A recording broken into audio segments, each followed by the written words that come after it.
Umaraw man o umulan, minsan kasama ako ng mama ko sa paglalako. Alam ko ang hirap, pagod sa sobrang and about 1,000,000,000 years of downtime. I'm working out more, spending Sundays in church. I thought you said that when I feel ang kwentong ito, ang pagsasalaysay ng kwentong ito sa buhay ng ating kaibigan. Dear Manang Ulang, ako nga po pala si Rebecca Bonil, pinanganak sa Itlugan, Rosario, Batangas. Taga Batangas pala siya mga kaibigan, 27 years old. 8 po kaming magkakapatid at ako nga po ang panganay sa 8 magkakapatid. Dami nila, 8 silang lahat. Mayroong lungkot at saya ang aming buhay. Mahirap na nakakaraos din kahit papaano. Nung bata pa ako, si mama at tatay ko na lamang lagi ang kasama ko. Si mama noon, maliit pa ako, sabi niya, sugatin daw ako, buong katawan ko. Halos lahat ng albularyo ay napagpagamutan na namin. Pero hindi pa rin umaayos ang aking kalagayan noon. Isang kahig, isang tuka lang po kami noon. Si tatay ko naman po na nangangalakal ng prutas, pangbenta po sa Pasig Market ng mama ko. Minsan po inaabot po ng isang araw, 2 araw, minsan 1 linggo sa palengke ang mama ko. Puyat at pagod sa pagtitinda dahil magdamag nagtitinda. Si mama ko po kasi noon, trabaho niya din po ang mag-sideline. Nagtitinda po siya ng palitaw at pilipit. Umaraw man o umulan, minsan kasama ako ng mama ko sa paglalako. Alam ko ang hirap, pagod sa sobrang layo ng nilalakad kahit buntis ang mama ko. Para lang may pangkain kami ng mga kapatid ko. May pagkakataon din po na nag-i-extra po siya, maglabandera at saka mamalansya. Sobrang sipag at sobrang napaka-provider ng mga magulang ko.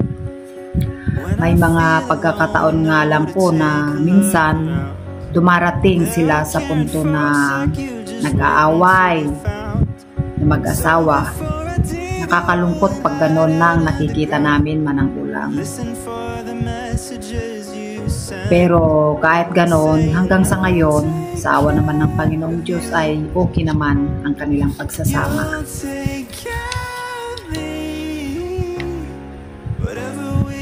Hanggang sa ito na nga po, malayo na po ako sa kanila.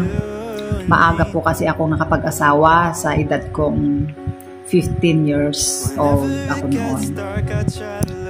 May sarili na din po akong pamilya at mayroon na rin po akong 4 na anak sa ngayon.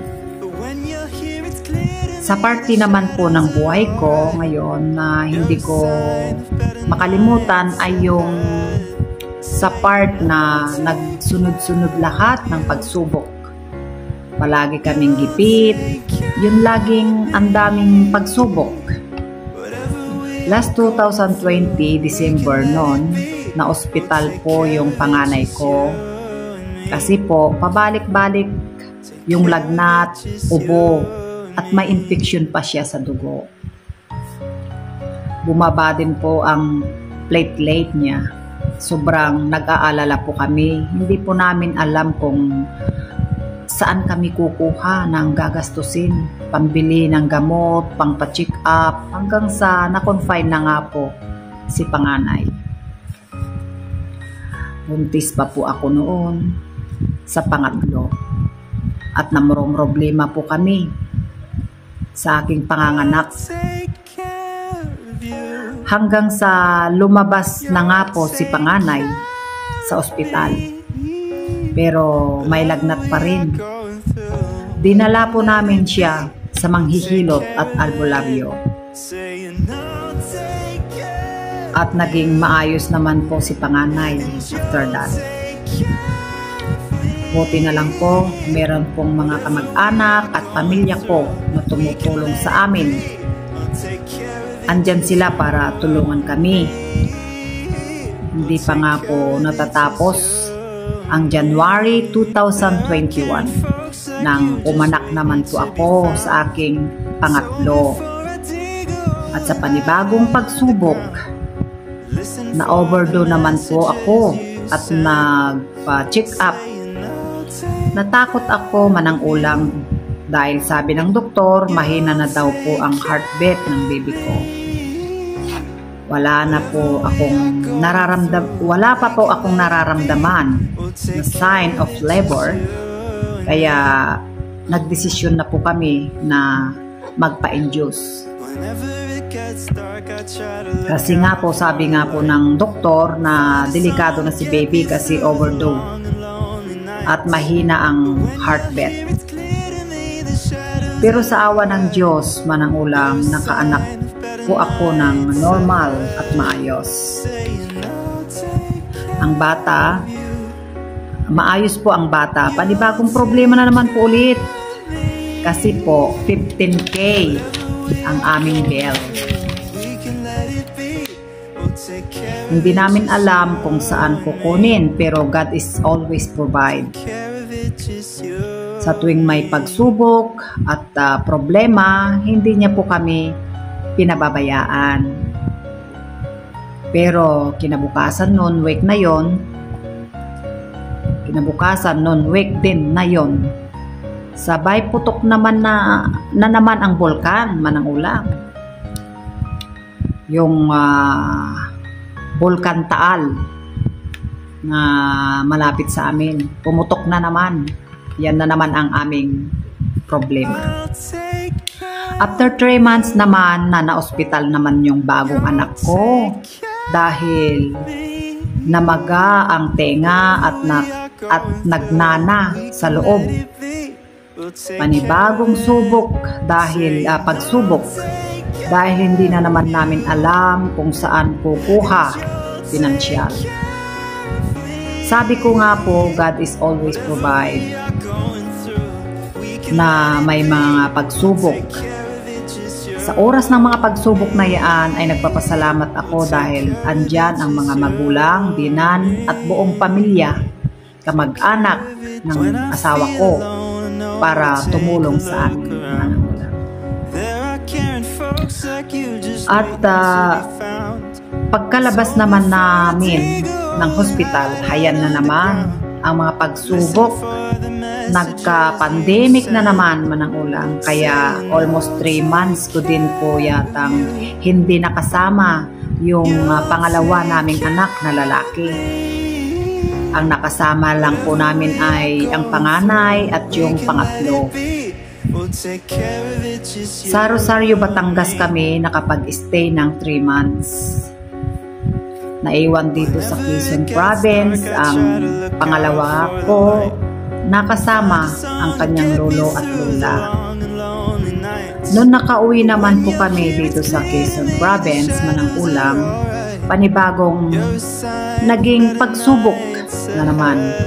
Akala ko mawawalan ako ng anak. Yung dalawa ko po na anak ay nabangga. Yung pangalawa ko pong anak ay nabangga naman po ng jeep. Buti na lang, manang-ulang, hindi siya napuruan. Parang niligtas siya ng Panginoon. Kaibigan, hindi parang iniligtas siya ng Panginoon, kundi totoong iniligtas siya ng Panginoong Diyos. Sapagkat may plano ang Panginoong Diyos sa buhay ng iyong anak. Kaya maniwala ka 100% na iniligtas siya ng Panginoong Diyos. Hindi pinahintulutan ng Panginoong Diyos na may masamang mangyari sa anak mo na nabangga ng jeep. Kasi nga, may plano ang Diyos sa kanyang buhay at may plano din ang Panginoong Diyos sa inyong buhay na mag-asawa, kasi kayo yung mag-guide sa anak nyo para sa hinaharap kung ano man ang plano ng Panginoong Diyos sa buhay. Salamat sa Diyos at hindi niya pinabayaan na may mangyari sa pangalawa naming anak. Buti na lang po, manang ulam, may mga mababait po akong biyanan at mga magulang, kapatid at kamag-anak na nandyan po palagi para kami ay alalayan sa lahat ng mga dumarating na pagsubok sa aming buhay. Salamat sa Panginoong Diyos.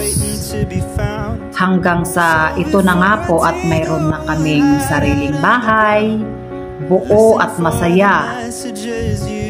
Tulong ng kamag-anak ng aking asawa, salamat kay Lord, kay buti-buti niya. Ang kwento ng aming buhay, marami pong salamat po. Ngayon kami ay may masaya at maayos na pamilya kasama ang aming 4 na anak. Gumagalang, Rebecca. Tunay mga kaibigan na ang buhay ay parang gulong. Alam niyo yung gulong ng sasakyan. Kapag gumaganon, di ba? Gumugulong-gulong yan, gumugulong-gulong. Diba? Yung gulong ay gumugulong-gulong.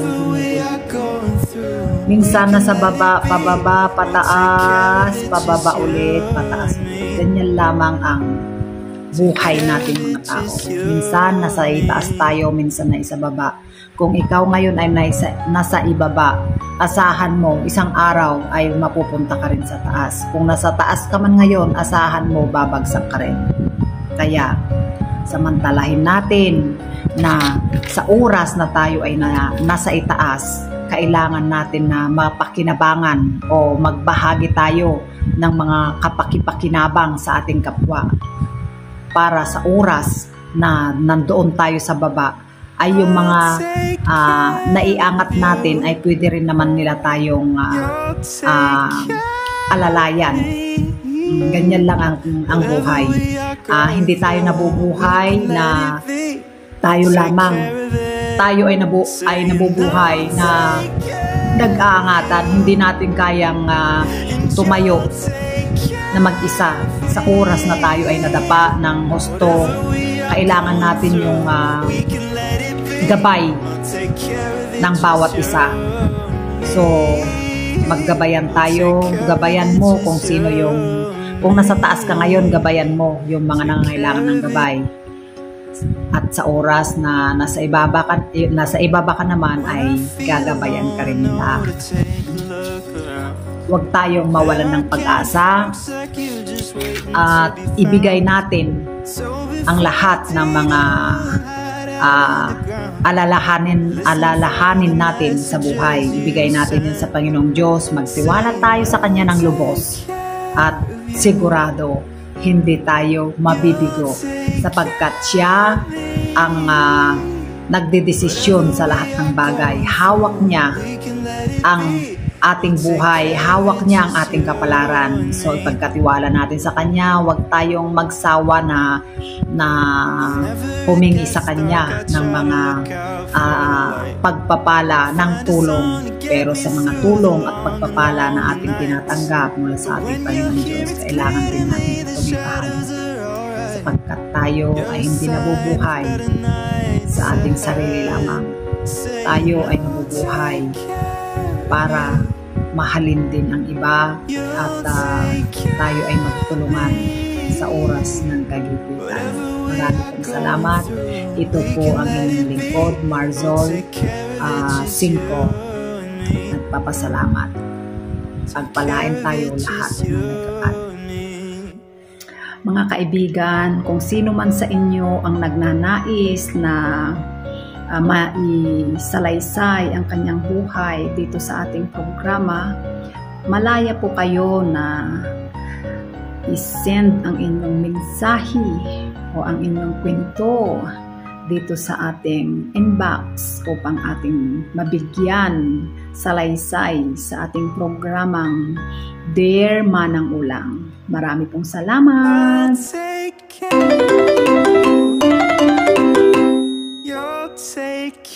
Thank you for watching. Whatever we are going through, we can let it be. We'll take care of it.